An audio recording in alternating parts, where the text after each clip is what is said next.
As Games Workshop is releasing more and more information about the coming Imperial Guard Codex, every day feels a bit worse. Also loads of leaks.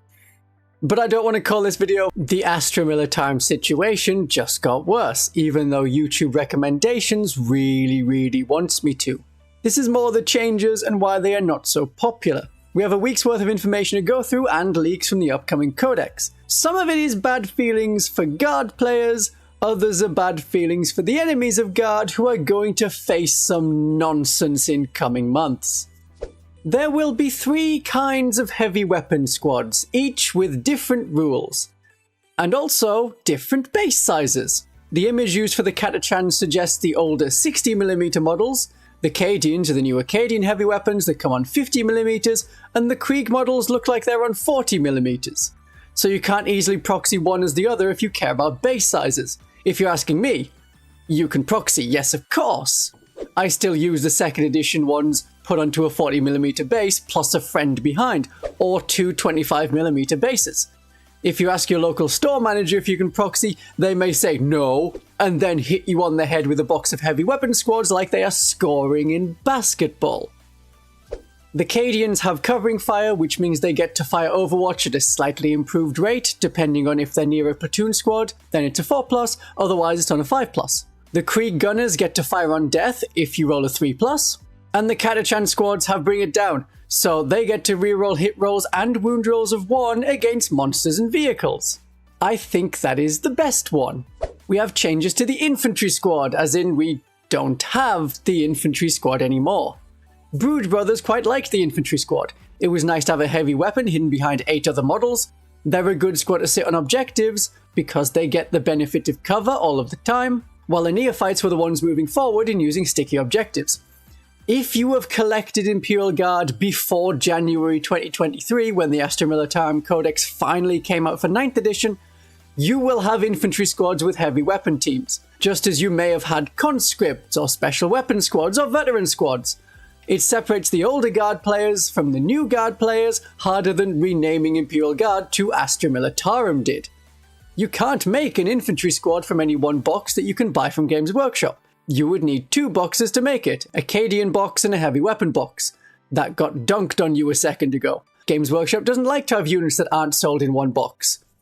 Except the Deathwatch kill teams that are mixed, like the Fortis kill team, and Battle Sisters being able to have multi-melters and a hand flamer on the Superior despite them not coming in the box. The rule is inconsistently applied, and it kind of looks like buy new models, throw away your tactical squads and buy intercessors. The infantry squad should get Legends rules to keep letting you use them. Great, use them. But won't somebody think of the tournament players? Or think about how special weapon squads and conscripts didn't get Legends rules.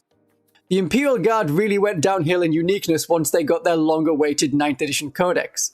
Don't get me wrong, I like the Imperial Guard, and will probably enjoy playing 1 or 2 of the detachments, but generic squad with 2 special weapons, 3 times over, doesn't feel special. I know they have different models, but one of those models causes ocular bleeding when you look at it. I'm sorry. 8th edition Imperial Guard was peak Imperial Guard. You know it was good because those are also the rules for most of 9th edition because their codex arrived very late in that edition. With the command squads, there is obviously a command squad for each of the infantry units. You can proxy between them, sort of. The Krieg ones are harder as they need an extra Commissar model. It's 6 models in that command squad. The older command squad is the Catachan command squad, as the basic command squad is gone along with the infantry squad, presumably to Legends, but their command squad rule is taken by the Krieg squad.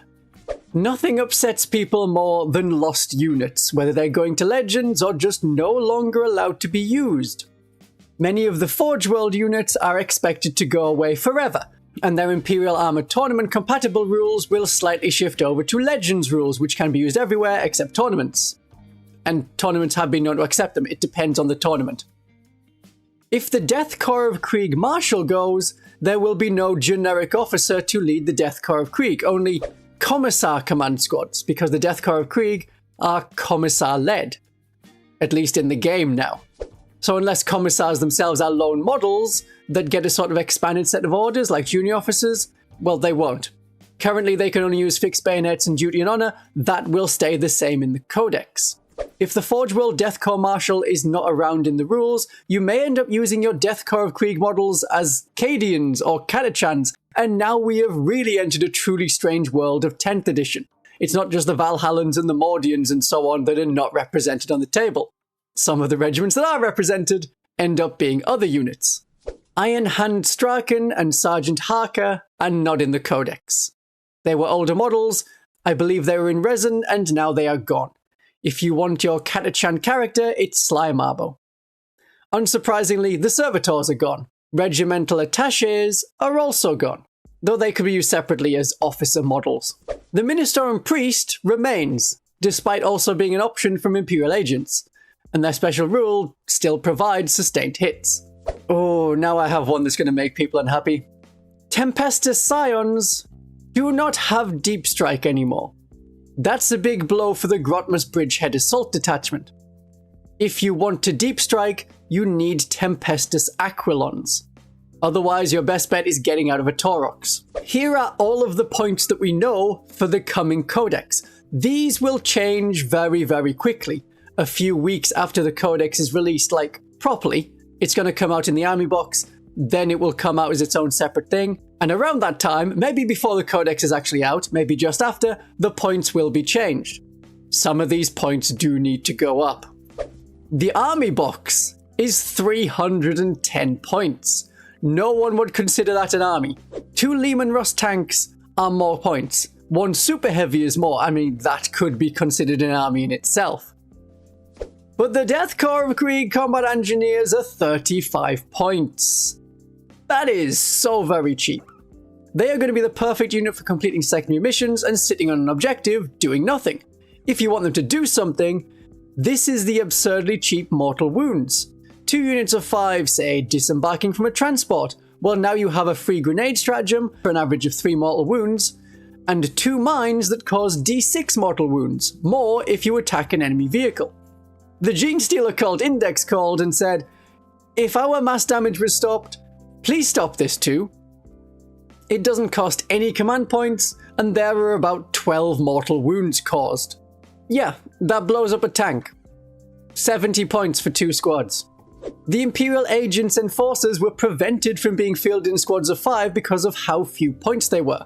I know Guard are contained to the Imperial Guard Codex and the Gene Stealer Cult Army, but that is not a good sign. That is a controversial points value. The big siege cannon, which goes under the name of Artillery Team, is also quite cheap. 75 points, and that's a really good gun. About on par with an Exorcist, but costs 1/3 the price. No offense to the awesome church tank, but I would prefer the 3 big guns. Now what about detachments? Unlike Space Marines, there are few limitations of what you can take. Your army can have Death Riders of Krieg and Catachan heavy weapons teams and Cadian shock troops. There is no, if you use this detachment you are locked out of some regiments or chapters kind of rule. Players have flexibility on what regiments they use, and you can use all the regiments in each of the detachments. The limit is which infantry squads can have which command squads join them. So Cadian command squads join Cadian shock troops, Catachan command squads join Catachan jungle fighters, you get it. Combined Arms is the renamed Combined Regiment and has the same Born Soldiers rule to represent the Cadians, who are apparently living on bits of what used to be called Cadia, according to the soon-to-be-out Warhammer Plus animation. Stick an engine on it and call yourself Dark Angels because that is a rock. Reinforcement Stratagem is still here, Inspired Command is the same, Fields of Fire is different. It's no longer 2 command points to improve armor penetration for other regiment or squadron units attacking an enemy. Now it wants 1 regiment and 1 squadron unit, and until the end of the phase, those 2 units, and only those 2 units, get an extra point of armor penetration. Stalwart Protectors is new and continues the theme. Infantry get the benefit of cover if they cannot be wholly seen because a vehicle is in the way. Another new stratagem that reflects the Combined Arms, an officer can order a regiment or squadron unit. 2 command points. You don't need to take a tank commander to issue orders to your Lehman Russ squadron. But better is the coordinated action. If a regiment unit is within 6 inches of a squadron unit, orders affecting one of them affect the other. That is a better rework to the detachment as Combined Arms, and it works with the army rule of issuing orders. It felt like a lot of this detachment was artillery, so this rework is very good. The Siege Regiment looks very Krieg. You have the trench warfare over the top rule to move with like your entire army, or as much of it as can be reached by a Voxcaster. And perhaps the Expert Bombardier stratagem also goes here from the index to improve the indirect fire guns. But they have off-map artillery, which is where it should be. With the artillery support detachment rule, a few of your units can have stealth. That is good on a big platoon blob of 25 models to go with like Acadian Medipack, or whatever the medics of the Krieg Commissar Command Squads do. But it is not Astra Militarum units. It is units from your army. You can have this on Canis Rex, or a Deathwatch veteran squad from the Imperial Agents.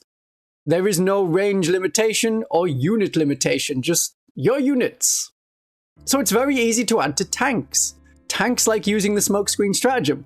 This is like that, but it doesn't cost command points. The second option is to remove cover from some enemy units. We know how common the benefit of cover is. And this is great for your indirect fire units. You're able to increase their ballistic skill with orders like Take Aim, but the enemy was always getting the benefit of cover. Now Basilisks can really use their armor penetration value. Or the third option is to slow the enemy down.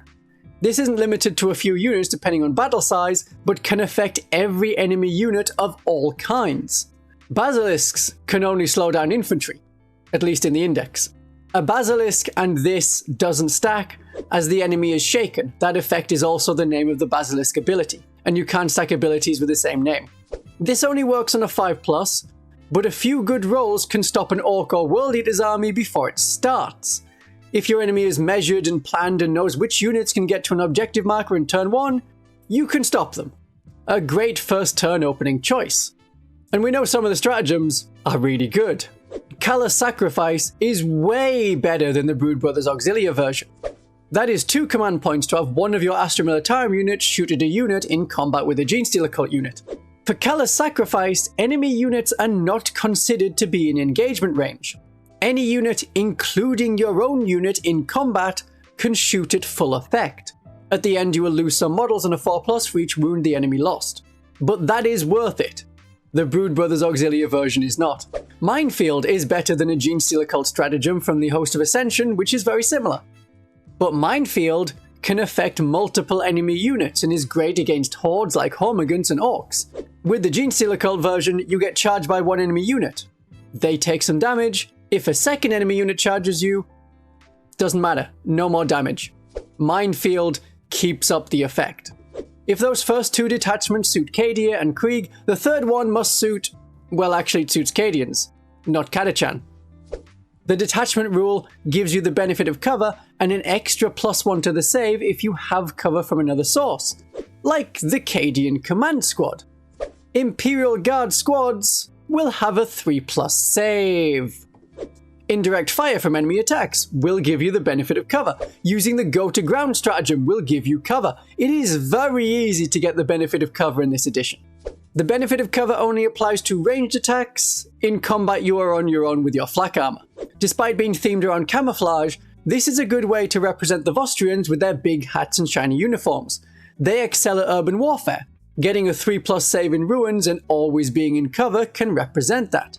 5 of the 6 stratagems are reactions or done in the enemy turn, so don't expect to be dealing damage multiplied by stratagems, unless that one remaining stratagem is a really good offensive one. The reactive stratagems are also good. Courageous Diversion makes enemies at -1 to hit if the shooting unit is closer and not the target of the attack. So some Catachans in the center of the board just save the entire regiment, as all enemy shots not going for them are -1 to hit. It is pretty easy to kill 10 guardsmen, but it forces the enemy to kill those infantry models or have a big penalty, and those infantry models may have a 3+ save. I wish the Biosanctic Brood Surge had this instead of the Biohorror Revelation. What about the other 2 detachments? Mechanized Assault. Whenever one of your units disembarks from a transport, you get +1 to wound on your ranged weapons. That is mechanized. It's hard to read the stratagems from the leak we have, but Vox Read A, one of your officers within a transport can issue an order. Sort of. The Chimera still has the same special rules in the index, so this is more for Taurox. But this order will be to any transport anywhere on the battlefield. We're keeping that mechanized theme. You want transports in this detachment, and I like that. It isn't like the original Bringers of Flame where you could do it as mass infantry and it would still work. Swift Interception is a 6-inch reactive move with one of your transports when the enemy gets within 9 inches. Rapid Dispersal lets one of your units that disembark from a transport move d6 inches. This is what I would use with Ogrins, well, combat Bulgrins. They disembark from a Chimera, they move d6 inches, then they move their normal 6 inches, then they charge. It is like being able to advance and charge for a stratagem. Hasty Extraction lets one of your units within 3 inches of a transport get back into the transport on the enemy turn. That's in reaction to the enemy trying to charge you. Or you have Move Out. At the end of the enemy turn, if your unit is within 3 inches of a transport, get back in the transport. Then you know that in the coming turn, you're going to be moving, disembarking, and getting +1 to wound. This is quite a nice detachment. But it's not just +1 to wound. With Clear and Secure, you disembark from a transport, you attack an enemy on an objective, and you get to reroll the hit roll, and you get to reroll the wound roll. So there you are doing damage. If you like Tempestus Scions, you will probably want to go for the Bridgehead Strike, which has the +1 to wound when disembarking from transports or when coming from reserves. If you don't have Tempestus Scions, now you can still get that +1 to wound when coming from a transport. And the final detachment is the Hammer of the Emperor with the big tanks. Squadron units that advance automatically go an extra 6 inches, and when you do so, you can go within engagement range of the enemy but not end the move within engagement range of the enemy. This makes it even harder for enemies to try and block you, like, there's just not quite enough space there. Maybe there is enough space there. Movement is what wins games. Big guns or not. Since you are advancing, you will still want to be able to shoot. And you can do that with a stratagem, Blazing Advance. You can advance and shoot. Although you have big guns never tire, with Tactical Withdrawal, you can fall back and are still eligible to shoot. But now you won't have that -1 to hit penalty. And other units in your army can shoot at that target that was in engagement range with you. Crash Through lets you pile through ruins and buildings. Any normal move, advance move, or charge move, yes, or charge move, you can move through terrain features as if they were not there. Somehow the integrity of the wall behind you will still be there in future turns, but this is how a detachment based on heavy armor and big guns now also has a lot of movement. And yes, big guns. Furious Cannonade is a stratagem. When you target enemies within 12 inches, you get an extra point of armor penetration. If there are enemies giving you bother with penalties like stealth or -1 to hit or affecting your ballistic skill, with Final Hour you get Hazardous, which isn't too bad for a vehicle, and you ignore those penalties. And if you want to resist damage, Ablative Plating is Armored Might from the Index, moved into here. Understandably, as this is the tank detachment. We're seeing a lot of speed from the Imperial Guard. In the Siege Regiment, you've got move, move, move across the army. The tanks of the Hammer of the Emperor can move through cover and advance really quickly. The Mechanized Assault is naturally going to be very fast. Oh yes, this will win some tournaments. But what about the Brood Brothers? How are we doing with the Brood Brothers? The Brood Brothers Auxiliary Detachment for the Genestealer Cult can take up to half their army for the Imperial Guard Codex. There are new unit stats and new unit options for us to consider. We can't take the new detachments, but if you think of it from an Imperial Guard point of view, you can have cool extra arms and friends with big hammers. The units we want to take, well, we'll probably skip the officers as we can't use orders. And the infantry squads of all kinds, especially Cadians, were often skipped over in favour of neophytes who have the same special rule as Cadians. But tanks, we can always do with some tanks. That's a good profile. And if we take basilisks, we have a way to slow down enemies, if not just blow them apart. Let's have lots of siege guns to do indirect fire damage, and heavy weapon teams that fire on death for the glory of the Patriarch. Taking down tanks is hard for the Genestealer Cult, more specifically taking out monsters. We have some anti-tank mining tools, we have no anti-monster, but Catachan heavy weapon teams will work. We use Armored Sentinels for the same reason. Their special rule is unchanged. You reroll wound rolls versus monsters and vehicles. I still think it's a good idea to have Kazakin. We know from the FAQ that they can order themselves in the Brood Brothers Auxilia, and they have good weapons. And we absolutely want to take advantage of the cost for 3 combat engineer squads, for cheaper grenades, and more bombs and mines than a Reductus Saboteur. why don't you remind yourself what the Brood Brothers Auxilia can do in this video, along with the other Genestealer Cult detachments. My darlings and viewers, have a great, yet controversial, day of 40k.